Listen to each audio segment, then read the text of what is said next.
This is the 5 greatest movies of all time. In my opinion, I might ruffle some feathers, but Citizen Kane or Gone with the Wind will not be on this list. Don't get me wrong, I like Citizen Kane and Gone with the Wind. In some people's eyes, I've already lost like a million cool points. But frankly, I don't. You know what? That's too cliche. Look, I'm not saying this is a definitive list of the greatest movies of all time. These are just movies that I've repeatedly watched over and over and over throughout the years, since childhood till now. These movies are just simply exhilarating. And spoiler alert, all 5 of the movies on the list will get an excellent rating. However, like my Bible Christian movie list, it was tough to place some of these. The top 3 were no-brainers for me. They were easily set in stone. I had a hard time placing 4 and 5. The 2 that I picked for 4 and 5, I went back and forth which one went where. Regardless, I feel good about the choices I made. So now, let's jump into it.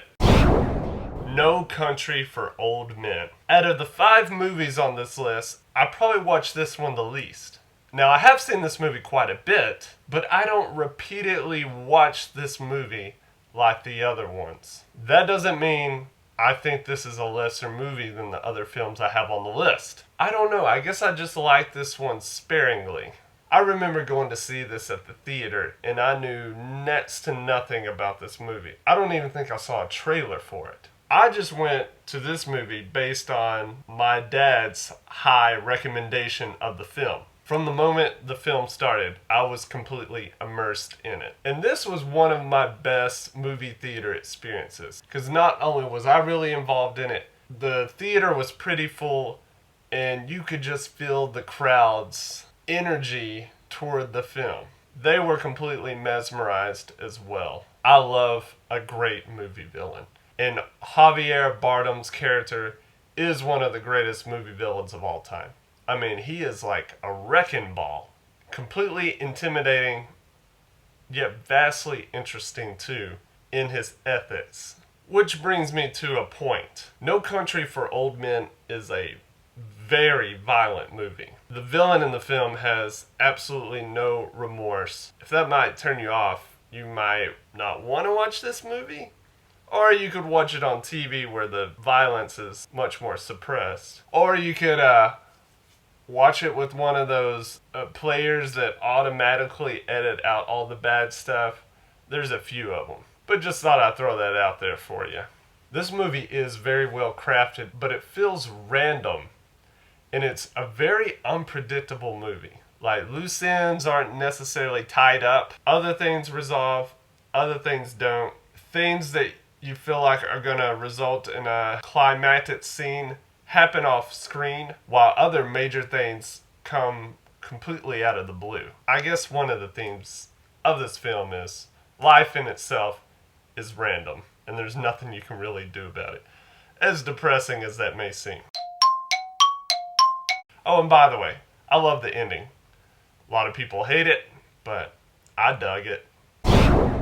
I love Toy Story. Ever since I was 8 and I saw this movie at the theaters, this movie could not come to VHS quickly enough. That shows my age right there, VHS. Back then, it took movies like 6 months for you to own it. And there wasn't illegal downloading either. So 6 months seemed like forever. But I just had to see this movie again. You gotta realize, a fully computer animated movie at this level was unheard of. When I was watching this movie for the first time, my jaw just dropped. On top of the great special effects, Toy Story has great storytelling. It's hilarious. It's heartfelt. And the movie goes by in a flash. It is that entertaining. And now that we're in the top 3, let's bring out the stack of movies. So number 3, Amadeus. I was in high school when I first saw this. It was your standard music appreciation blow-off class. Although I enjoyed it because I really like music. And we were going to watch this film about Mozart. I was thinking it could potentially be a snooze fest, but boy was I wrong. I remember I was kind of watching it, and then when the movie introduces the Mozart character, my interest went from 5 to 10. I do realize this movie is a drama, but I think this movie is hysterically funny. Mozart, he's not a likable character at all in this movie, but his personality and his laugh is so ridiculous. This is a very long movie, but it's great. On top of it being really hilarious, it's relatable because F. Murray Abraham is so jealous of Mozart's musical genius. Terminator 2, Judgment Day. Terminator 1 is great. Terminator 2 is a juggernaut.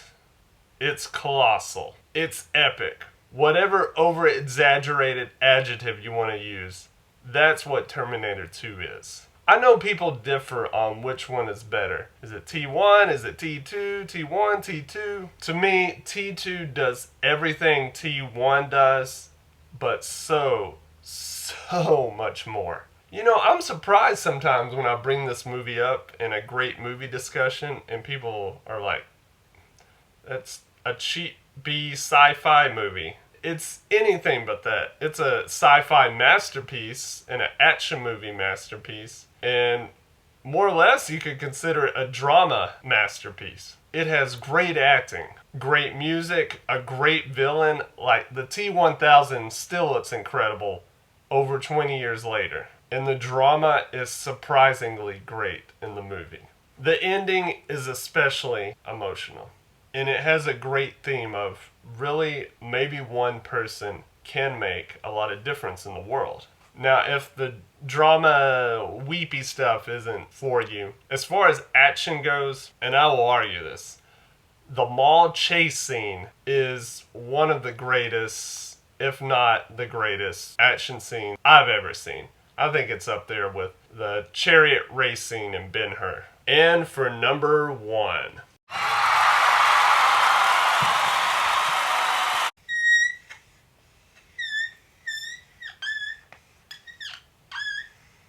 The Dark Knight. Shocker, right?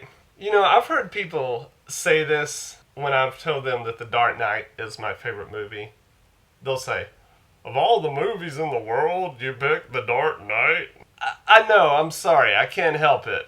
I love superhero movies. Batman is my favorite superhero. The Joker is my favorite supervillain. You know, The Dark Knight is actually quite similar to T2 in many ways. It's a superior sequel that does everything better.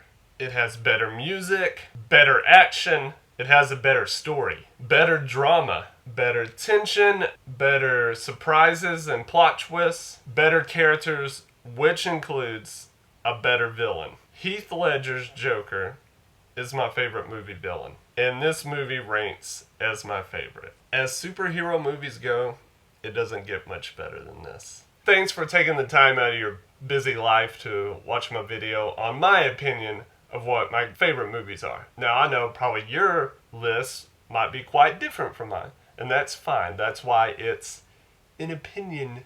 And this was kind of a hard list to do because there's so many great movies that I watch a lot that I failed to mention. Speaking of, I forgot to show the case for this. That's No Country for Old Men. And I did have Toy Story. I've never owned it on DVD. I actually had it on VHS, but I think I sold it. So, no visuals as far as that goes. But until the next great list, don't be a label. Be an original.